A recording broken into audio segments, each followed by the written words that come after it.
Mercado do café surpreende e registra nova alta expressiva. Brasileiro segue consumindo a bebida mesmo com a disparada dos preços. Quem traz detalhes sobre o mercado do café é o Joãozinho Grafista. Acompanhe o Paracatu Rural pelo YouTube, na sua Smart TV, no smartphone e no computador. Paracatu Rural. Inscreva-se e marque o sininho. E se puder, clique no Valeu e contribua com o nosso trabalho. Análise de mercado do café, com Joãozinho Grafista. Com a proximidade da colheita do café da safra 25-26, produtores brasileiros voltam as atenções ao clima. Segundo pesquisadores do CEPEA, chuvas, nesta fase de desenvolvimento do grão, são primordiais para uma boa finalização dos enchimentos dos cafés. Muitos agentes consultados pelo Centro de Pesquisas relatam que os grãos ainda não estão no tamanho ideal. A expectativa era que a atual temporada registrasse um percentual mais expressivo de grãos com peneira 17-18. A colheita do arábica está prevista para começar em meados do mês de maio, aqui em Minas Gerais. Quanto ao robusta, análises do CEPEA mostram que poucos volumes começaram a ser colhidos no Espírito Santo, maior produtor da variedade, com ritmo das atividades devendo se intensificar a partir do final de abril. O agente autônomo de investimentos, João Santaella Neto, nosso amigo Joãozinho Grafista, chama a atenção para o movimento surpreendente do mercado do café em Nova York na quarta semana de abril 25. Em meio a uma projeção de baixa, 3 altas consecutivas aconteceram e as cotações voltaram para a casa dos 400 centavos de dólar por libra-peso. Olá a todos do programa Paracatu Rural, aqui quem fala é João Santaella Neto, conhecido há 25 anos como Joãozinho Grafista. E que loucura, como diria Luciano Huck, nesses últimos 3 dias. Nos últimos 3 dias, né, do fechamento da semana, apesar que não tem a sexta, mas de sexta para quinta-feira passada, retrasado para quinta-feira passada, tudo indicava uma possível realização de lucros, né? Tinha fechado na semana uma possível, né? A gente teve o feriado na segunda-feira, aqui no Brasil, né? Lá fora a bolsa funcionou. Aí teve realização de lucros na segunda-feira de 800 pontos, né? Na quinta-feira tudo estava caminhando, quinta-feira retrasada, né? Tudo estava caminhando para uma realização de lucros. O mercado tinha testado uma média móvel, não conseguia romper essa média. Uma média de 50 dias, estava ali na casa dos 380, né? 378 mais ou menos. Então é lógico, se rompesse, o movimento de alta seria mais consistente, né? E não deu outra. Mas tivemos uma realização na segunda-feira, da quinta-feira para sexta-feira, no feriado, né? Não tivemos bolsa, sexta-feira da paixão. Aí na segunda-feira estava dando uma possível realização de lucros, a realização veio, né? Mas caiu pouco, caiu 800 pontos. O mercado fez a mínima lá nos 362,30, quer dizer, tinha tudo para voltar para casa dos 350, 340, 330. Forte alta na terça, na quarta e principalmente na quinta-feira. Olha só, né? 820 pontos de alta na terça-feira, fechando a 372,75.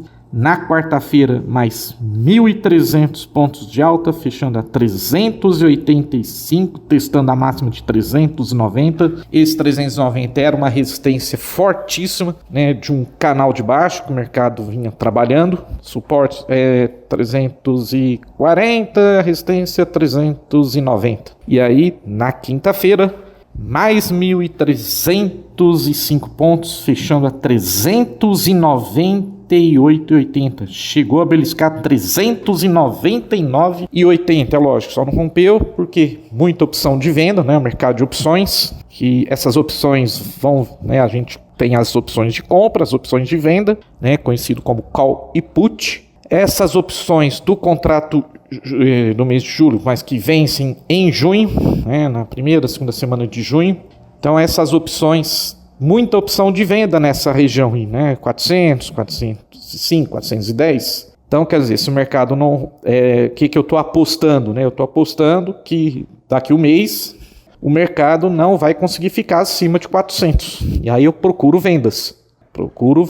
Mas não deu outra, né? O mercado rompeu os 390, fechou ali nos 400, rompeu esse canal de baixo que vinha trabalhando, ou seja, acima de 400, o mercado volta a trabalhar dentro de um outro canal, aí esse longo canal de alta que a gente vinha trabalhando, né? O mercado começou essa alta lá em novembro do ano passado, lá nos 240 centos por libra peso, e esse longo canal agora era o suporte, né, nesses 400, agora virou resistência, mas se romper, para vocês terem uma ideia, o topo desse canal está entre 450 e 480. Lógico que eu venho falando nos outros programas, né, até comentei também lá no podcast que eu fiz umas 2 semanas atrás, de que o mercado eu acho que só pode fazer esse movimento mais forte de alta caso venha geada, né?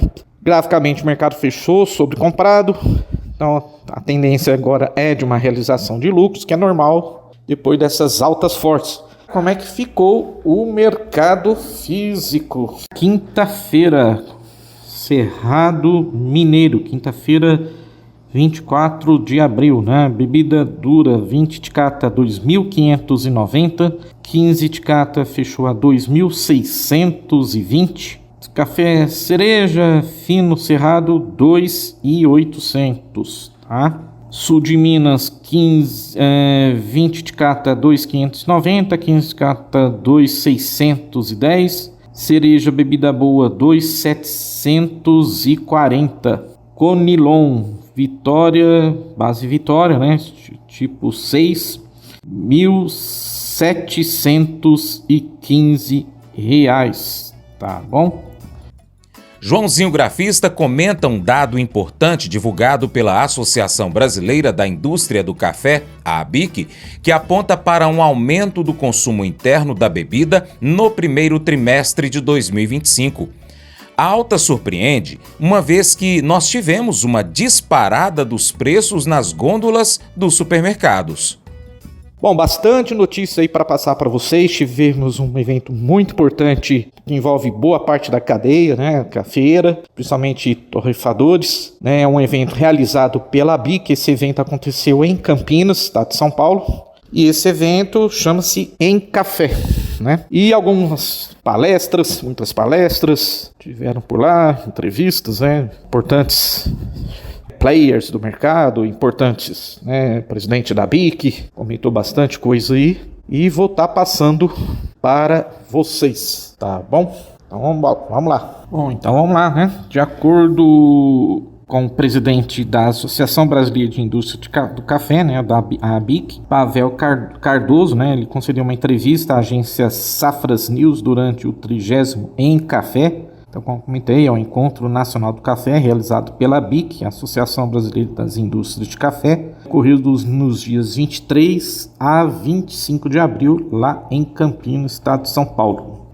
Ele comentou que em números apresentados, levantamento da Abras, Associação Brasileira dos Supermercados, esses números lá surpreenderam o pessoal, demonstrando um aumento no consumo de mais 5% no volume total no primeiro trimestre em relação ao igual período do ano passado. E isso mesmo, com um aumento de 92,7% no preço médio do café em pó, pacote de 1 quilo, né, saindo de 30 para quase 60 reais, né, em março de 2024 para março de 2025. É aquela história, tudo bem, eu deixo de beber aquela marca cara que eu vinha comprando, ficou cara aquela marca, mas eu não vou deixar de beber meu café, né, eu vou continuar bebendo meu cafezinho, bonitinho. Claro que eu vou comprar uma marca mais barata, mas eu não vou deixar de consumir, né? Eu sempre falei isso, até comentei sobre isso também, quando tivemos,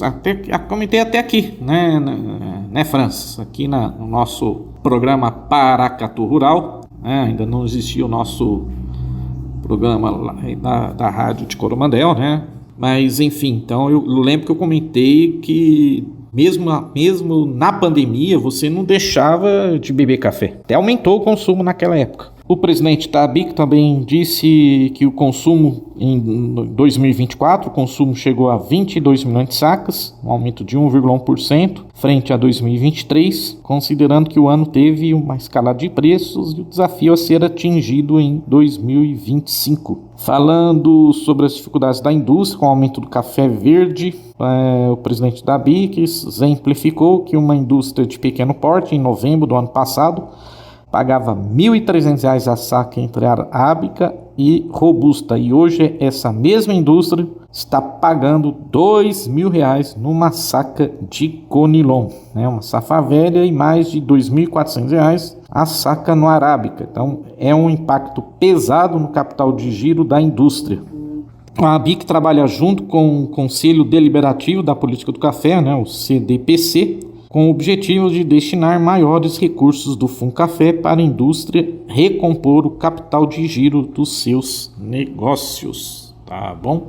Outra palestra também importante, né, também na quinta-feira, dia 24, lá em Café, palestra lá do Rabobank, dizendo que a oferta global de café robusta deve superar nessa safra, né, é o que a gente tem acompanhado aí, né? E a produção mundial de café arábica deve se superar neste ano, depois das quebras da safra de desde 2023, especialmente no Vietnã e na Indonésia, as duas nações que mais produzem o café no mundo, né, o conilon. A projeção é do banco holandês Rabobank, que estima para o ciclo 24-25 uma produção de 28,3 milhões de sacas de 60 quilos no Vietnã e de 11,5 milhões de sacas na Indonésia. Nos dois países, as colheitas já estão em andamento.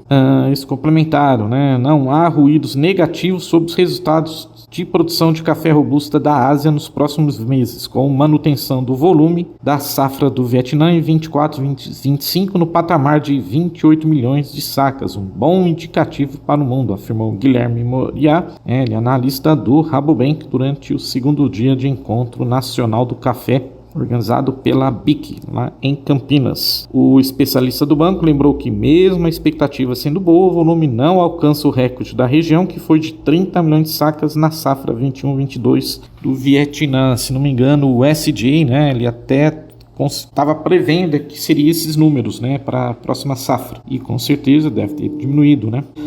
Mesmo assim, o andamento dos trabalhos de campo nas duas origens produtoras fez o banco ficar mais otimista com uma retomada da produção asiática e, por consequência, do início da recomposição dos estoques globais. Também, né, o pessoal lá de acordo também com o analista do Rabobank, né, a recuperação da oferta global e a neutralidade climática é favorável, com potencial bom à frente da safra 25-26, né, sobre o conilon. As tradings, por sua vez, estimam uma safra de café robusta entre 28 a 30 milhões de sacas no Vietnã, né, um pouco acima do Rabobank. Então, como comentei, o próprio SJ chegou a comentar sobre isso. Para o Brasil, o banco também projeta um aumento na produção de conilons, pois o clima está mais favorável para as lavouras do Espírito Santo e sul da Bahia. Essa perspectiva para a oferta nacional favorece as projeções de recomposição da oferta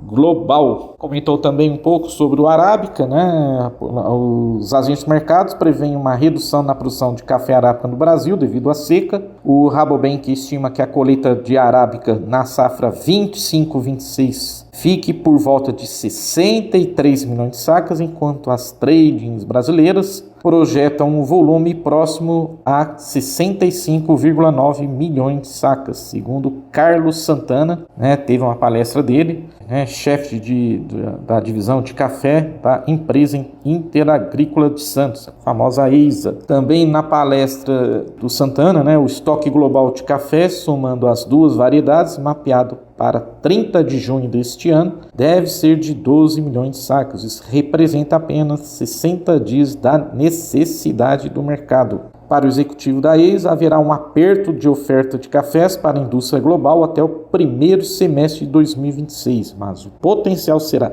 gigantesco na safra 26-27, o que deverá ser a maior safra do Brasil.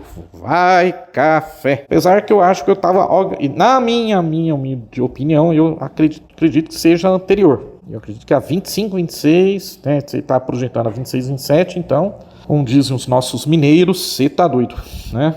Mas eu acho que tudo vai depender da florada de agora, né? Da florada daqui para frente, lá para setembro, né? Outubro. Vai café, vai volatilidade, vai commodities.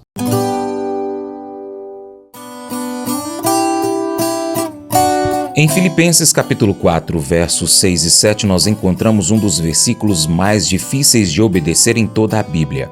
Não se preocupem com nada, mas em todas as orações peçam a Deus o que vocês precisam e orem sempre com o coração agradecido. E a paz de Deus, que ninguém consegue entender, guardará o coração e a mente de vocês. Não é fácil parar de se preocupar com as partes cotidianas, geralmente assustadoras das nossas vidas, mas Deus nos conta como na seguinte parte do versículo: em todas as orações peçam a Deus o que vocês precisam e orem sempre com o coração agradecido. Orações de gratidão trazem paz. Deus diz: quando você começar a se preocupar, ore. Os pais entendem o poder das orações gratas. A maioria dos pais não gostaria que seus filhos sempre fizessem pedidos sem dizer obrigado pelo que já receberam. Deus vê isso da mesma forma. Ele quer que nós peçamos a Ele o que precisamos e queremos. Mais de 20 vezes, no Novo Testamento, nós somos orientados a pedir a Ele. Mas Ele quer que peçamos com gratidão. A Bíblia nos estimula a sermos específicos em nossos pedidos e nossos louvores. Em vez de um simples obrigado por tudo, Ele quer que nós digamos a Ele pelo que nós somos gratos. Quando eu digo à minha esposa que eu sou muito grato por você, ela me fala para ser mais específico. Ela gosta de ouvir o que eu aprecio nela e pelo que eu sou grato a respeito dela. Deus também gosta. Então, quando você orar, diga a Deus pelo que você é grato. A oração é uma das formas mais importantes de dizer obrigado a Deus. Agradecer a Deus antecipadamente é um grande passo de fé. Quando nós temos fé para agradecê-lo previamente, milagres acontecem. Quanto mais gratos somos, mais Deus trabalha em nossas vidas. A Bíblia diz que Deus habita em meio aos louvores do seu povo. Ele usa nossas orações de graças como um instrumento de poder em nossas vidas. Então, pelo que você é grato? Esse devocional faz parte do plano de estudos Hábitos de Felicidade do aplicativo biblia.com. Muito obrigado pela sua atenção, Deus te abençoe e até o próximo encontro. Tchau, tchau.